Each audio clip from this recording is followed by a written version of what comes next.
There's a lot of new ways to communicate. Facebook, LinkedIn, blogs, just an alphabet soup of things you can do. Newsletters. Do people still do those? Do they make sense? Absolutely. I think newsletters work better now than actually they ever have because fewer people are doing them. The key is to do it in a way that's interesting and engaging. And that means not just promoting your agency, but providing people with interesting content. My independent agent has been sending me a newsletter for the past 5 years. And yes, I say sending because once a quarter I get a physical newsletter in the mail. The other 8 times a year I'm getting an email newsletter. And I always look at them because they're interesting.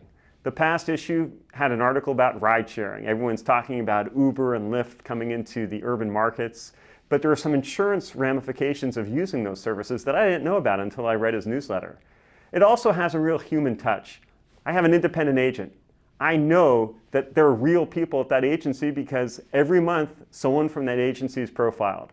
I learn a little bit about what makes that person tick. I see what restaurants they go to, the things that they like to do. It's fun. I've actually picked up some fun family activities based on some of the things the agents at my insurance agency enjoy doing. So you never know when you read a newsletter like that what you're going to get out of it, but you're engaged, you're interested. So if you do a newsletter, you don't have to overdo it. Once a month I think is perfect. Another reason why I love newsletters so much is I've seen firsthand how well they work. 8 years ago, I got someone on my newsletter list who I didn't know. It was someone I met at a networking event. He signed up for my newsletter. 8 years later, he calls me out of the blue. I didn't know him. I didn't even recognize his name. He said, Patrick, I feel like I know you. I think I have a client who'd be a real good fit for you. It's one of my consulting clients. He made the introduction.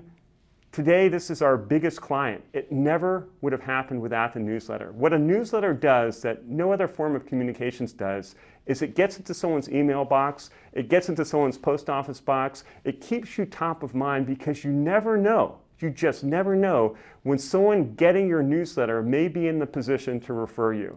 And that's, I think, the magic of a newsletter, is it just keeps you out there in the world.